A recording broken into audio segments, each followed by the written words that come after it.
Ladies and gentlemen, boys and girls, beamers, dreamers, and aimless streamers, welcome along to the Joe Spiver YouTube channel, where we discuss books and little else. And if it looks as if I'm coming to you from a Vietnamese sweatshop, that is because the humidity in the aforementioned Vietnamese sweatshop would be similar to the humidity suffered by myself, your presenter, today. The sun is wreaking its worst on the city of Hull at the moment. The meteorologist on the television this morning said that it would not top 23 degrees, but it is already 4 degrees higher than that, at least by my subjective standards. And yeah, there isn't a cloud in the sky. It's set to be awesome. I've just been down for a walk for a medium iced latte to take away, and yeah, it already feels rather too much, and it is not yet 11. The noonday gun has not yet sounded. I didn't put any sunblock or sun cream on, and that is why my forehead is already browning. But yes, here we are again. We will be looking first at the Assassin's Cloak, but before we even do that, I must get two things off of my chest. First of all, if I do have the excitable vim of a victor, that is because I am indeed a victor. For the second week on the run, /spin /roll, myself and my quiz team have triumphed in a local round. Nolan's Bar down a certain street, whose name is going to evade me, in again the fair and fine cobblestone city of Kingston upon Hull, have run a Thursday quiz. Last week we turned up and smashed everybody silly. This week we turned up and didn't smash everybody silly. It was a close affair. It looked as if there would be the same competition as last week, and so we had a certain bravado about us. And then at the last moment, Mancunian tourists turned up, two individuals forming a couple, as two individuals tend to do, celebrating their 39th wedding anniversary. So God knows which metal that is denoted by, whether it's ruby or gold or silver, I do not know, but 39 years, and so and they'd already had not a skinful, but a few, but you sensed a sort of ambassadorial or professorial, or they'd been in educational circles. In other words, they were clever, to use the better adjective, and they pushed us, I sense. I don't actually know, but they were in second place. I don't know how many we won by, but yeah, the questions didn't quite fall my way this time. I am the team's geographer / historian. We have a music expert, and we have a film and TV pop culture expert almost. Again, we're not constituted in such a way by design, but that is how the cards have fell. That is how those are how our strengths are distributed. And yeah, I was a little perturbed halfway through. One of the questions regarded the nickname of the state of California. Now I know about the Sunshine State being Florida and the Lone Star State being Texas, and the Keystone State being Pennsylvania. But other than that, I'm pretty shaky on state nicknames. And yet, I remember from Hugh Brogan's book that California and the upper flank of America's west side was fertile ground for gold. Great ground for gold, and so I call it the Gold State, not realising that it was called the Golden State, and so I was, deeply regretting not putting those two letters in, and deeply regretting that the quizmaster didn't hand me the points, even though if you misspell Justin Bieber, that apparently is fine. You can see already that I am somewhat enraged. But yeah, what else was there?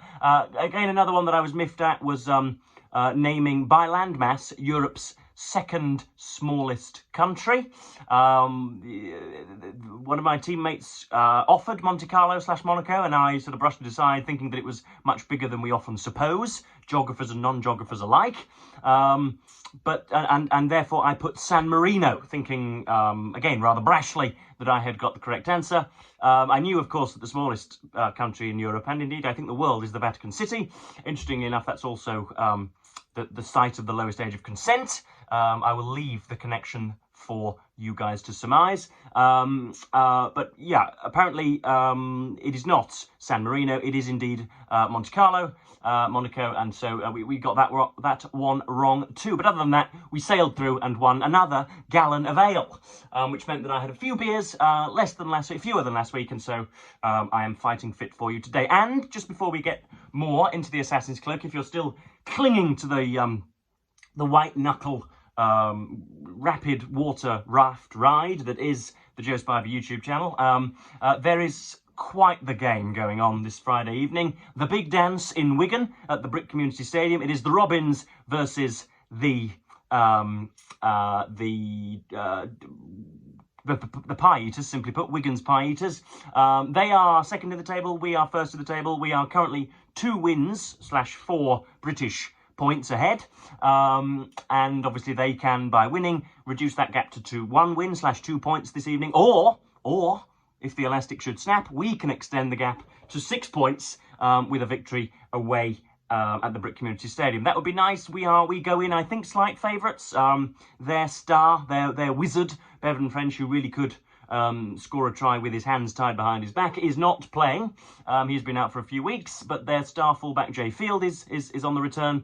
And our star, Mikey Lewis, needs, or has needed throughout the week, corticosteroid injections in order to help his shoulder. So, yeah, there's enough for the pundits to go at, but Hull Kingston Rovers should win by 2 scores, and in doing so, place 1 metaphorical hand on the league leader's shield, and therefore complete 66.6% recurring of a mighty treble. So that's my life at the moment. Those are my considerations. I have been reading The World of Mr. Mulliner by P.G. Wodehouse, and so besotted have I been with The Man Who Gave Up Smoking on page 149 that I am considering reading the whole thing out tomorrow in a in I think what you would call probably the advent of a new series where I simply read you to sleep. So that may be nice. But yeah, Mr. Wodehouse has raised me up this morning when I felt a little down after those 4 or 5 lager beers. But we have the Assassin's Cloak. We have today, from the 15th of August, probably my favourite contribution. We have Franz Kafka, we have Virginia Woolf, we have, who else do we have? William Shirer, H.L. Mencken, and Barbara Pym, and Labour stalwart Tony Benn, capital L. So yeah, this is really good stuff. The Virginia Woolf entry in particular just bowls me over with its magnificence. So we have, first of all, from the 15th of August 1913, in our epochal dive through the diary entries, we have, yeah, Franz Kafka from the 15th of August 1913, writing in a, I don't know what you would call it, he's obviously a melancholy, morose fella, suffered all his life with melancholia, and quite often contemplated throwing himself from a suspension bridge, which I imagine is not a great place to be in. But he is also, I think, foreshadowing here a little bit of the metamorphosis, metamorphosis, and so yeah, he's talking about disconnection with his parents. So here we go. Agonies in, obviously this is translated from the German. You didn't think that I was going to come out in Kraut language then, did you? Agonies in bed toward morning. Saw only solution in jumping out of the window. Strange thing to say. My mother came to my bedside and asked whether I had sent off the letter to the parents, again, this is parenthesized, to the parents of his fiancée, Felice Bauer, regarding their marriage, and whether it was my original text. I said it was the original text, but made even sharper. She said she does not understand me. I answered she most certainly does not understand me, and by no means only in this matter. Later she asked me if I were going to write to Uncle Alfred. He deserved it. I asked why he deserved it. He has telegraphed, he has written, he has your welfare so much at heart. Oh, these are simply formalities, I said. He is a complete stranger to me. He misunderstands me entirely. He does not know what I want and need. I have nothing in common with him. So one understands you. So no one understands you, my mother said. I suppose I am a stranger to you too, and your father as well. So we all want only what is bad for you. Certainly. You are all strangers to me. We are related only by blood, but that never shows itself. Of course, you don't want what is bad for me. Through this and several other observations of myself, I have come to believe that there are possibilities in my ever-increasing inner decisiveness and conviction which may enable me to pass the test of marriage in spite of everything, and even to steer it in a direction favourable to my development. Of course, to a certain extent, this is a belief that I grasp at when I'm already on the windowsill. So yeah, do with that passage what you will. It seems that Franz didn't have a great relationship with the father or the mother, which is a shame. Coming from a very, very close-knit and very, very convivial family, it is strange to have any vituperation, but there we are. As I say, you can already see there the beginnings of Gregor Samsa in the Metamorphosis, with his status as an extraordinary bug, and the disconnection and the disarray caused by that. Maybe I'm reading too much into it, I do not know. But yeah, we have from 1924, 15th of August 1924, Virginia Woolf. Now, you must strap yourselves in, folks, because no matter whom or what you read over the next 12 hours, this will be the finest scrap. So here we go. This is 15th of August 1924, ruminating on poesy and prose. For those of us who have not fornicated for 30 days, we describe poetry as poesy. That is what we do. So here we go, from the 15th of August 24. By the way, why is poetry wholly an elderly taste? When I was 20, I could not for the life of me read Shakespeare for pleasure. Now it lights me as I walk to think I have 2 acts of King John tonight and shall next read Richard II. It is poetry that I want now, long poems. I want the concentration and the romance, and the words all glued together, fused, glowing, have no time to waste anymore on prose. When I was 20, I liked 18th century prose, now it's poetry I want. So I repeat like a tipsy sailor in the front of a public house. I repeat like a tipsy sailor in the front of a public house. I don't often trouble now to describe cornfields and groups of harvesting women in loose blues and reds, and little staring yellow-frocked girls. But that's not my eye's fault. Coming back the other evening from Charleston, again all my nerves stood upright, flushed, electrified, what's the word, with the sheer beauty abounding and superabounding, so that one almost resents it, not being capable of catching it all and holding it all at the moment. What an entry that is. It is contemplative, it is explorative, but it's honest, and it shows interiority, to use the nauseous academised phrase. Yeah, that's as good as they come in the diary entries, and I'm glad that it was saved for us. Next up we have Dawn Powell. I'm going to have to rev up my laptop in order to tell you who Dawn Powell is, if I indeed have searched for them. I believe they must just be a writer, yes, an American novelist, dates 1896 to 1965, playwright, screenwriter, short story writer, known for her acerbic prose. So there we go.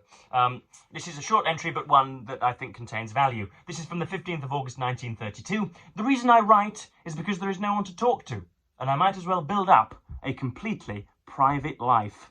And again, for those of you who have ever written even the shortest of short stories, or book reviews, or indeed diary entries, you will know that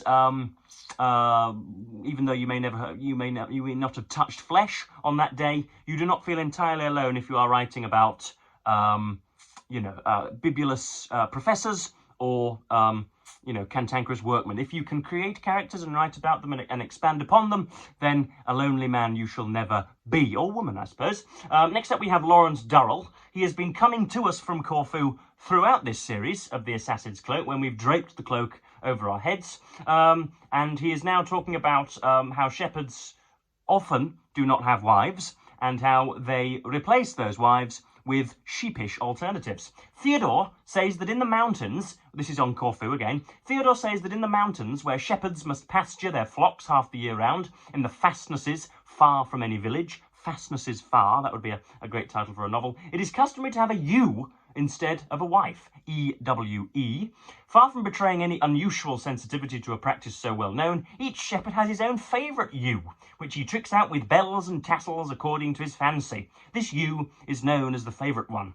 He records a conversation with one of the shepherds in Epirus, which carried the authentic Holborn Empire note of cynicism. What point is there, asked Theodore in his academic manner, in having this ridiculous practice? He was referring to the trinkets which adorned one of the chosen ewes. The shepherd thought for a moment and then replied, as one who offers an opinion verified by long personal experience, from every point of view they are superior to our wives, but above all they do not talk. So there is, I think, the simple-minded, low-brow misogyny of the uneducated. So that's a shepherd there talking about how much better a sheep is than a wife, which is strange point to be making, but I'm glad that Lawrence Darwell got it down. Next up we have William Shirer, who appears to be on Normandy, or at least the French coast, on the 15th of August 1940.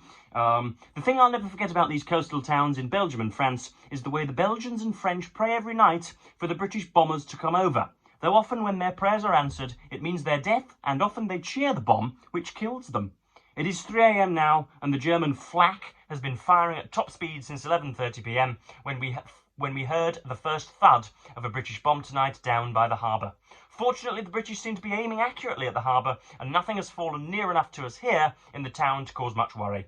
There is no air raid alarm. The sound of the anti-aircraft and the bursting of the bombs is your only signal. No one goes to the cellar. When the Germans have cleared out, we sit in the back room with the French proprietor, his family and 2 waiters, and drink vin rouge to each new British bomb that crashes. To bed now, and fear there are bugs in this room. So usually, Shirer in this book has been featured complimenting Adolf Hitler on his speeches, on his tabletop speeches, on his fist-pumping speeches, but today we have him going into the belly of the war beast.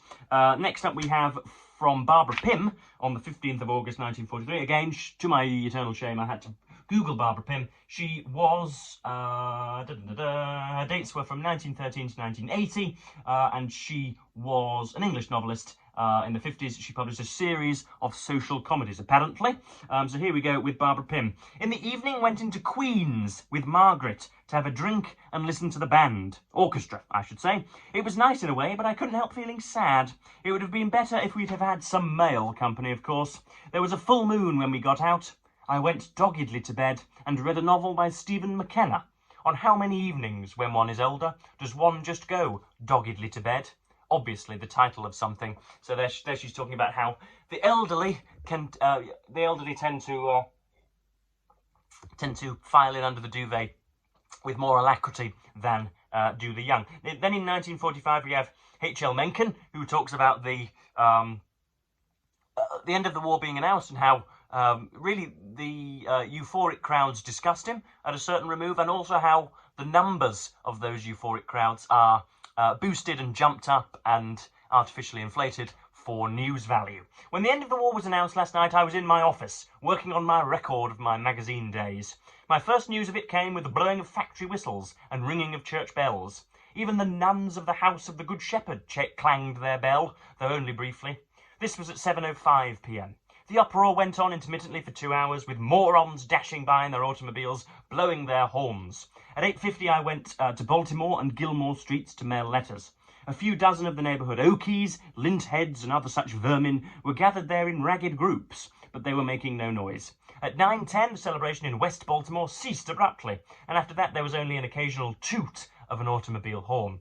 I heard a couple of shots about midnight. They seemed to come from the lint head barracks in the 1500 block of Baltimore Street. And this is where we discuss reportage and verisimilitude. The Sun of this morning reports that the crowd in Baltimore Street, from the Utah to the Fallsway, ran to 200,000. For 200,000, read 50,000. Such estimates are always grossly exaggerated, especially when made by the police. In my reportorial days, I often counted a crowd and then asked the cops to estimate it. They always at least doubled it and usually tripled or quadrupled it. Any number above 1,000 staggers the police. So there you have a look behind the reportorial curtain. And again, for those of you playing Joe Spivey Verbal Bingo, reportorial is worth 9 points. And I fear, as with certain promiscuous and certain attractive words, that the word reportorial might indeed find its way into my assemblage rather often over the next few weeks and months. I may be using that to an undue extent soon. But then finally we have from the 15th of August 1990, rounding us off, closing us out, Tony Benn, writing about a Government of Britain bill and talking about devolution to Wales and Scotland, heaven forfend. Began serious work on my Government of Britain bill. It's extremely difficult writing a completely new constitution from scratch on your own. On the other hand, having a blank piece of paper and knowing how power works and is abused is helpful as a starting point. The problem will be devising a constitution for Scotland and Wales. I think I shall make provision for national parliaments for Scotland and Wales, and they must decide on their own constitutions. Look where that got them. So I'm left with the English Assembly and how it should work. There is a difficulty about proportional representation, you're telling me, and a second chamber. I've been talking about this for 2 years, and now everyone else is moving on it, and I shall be left behind if I don't make some progress soon. So there we are. That was the 15th of August throughout the years. I think, as I say, the most imaginative and splendorous and self-effacing of all of those entries. So that was that was the 15th of August from the Assassin's Cloak. I hope indeed you enjoyed my presentation of it, and I don't really think I have anything more to share with you. I shall be probably consulting Woodhouse before lunch, having lunch, which will be microwaved sausage roll and a flotilla of baked beans, and then what shall I do? I shall probably read in the sun, given that I need a base tan for an event which I will disclose in an all good time. But I am just mumbling now, and I'd better give my tongue a well-earned rest. So yes, I will, as per usual. Thank you ever so much for watching, BookTube. And yeah, I suppose, given the circumstances, I'd better bid you the fondest of earthly farewells.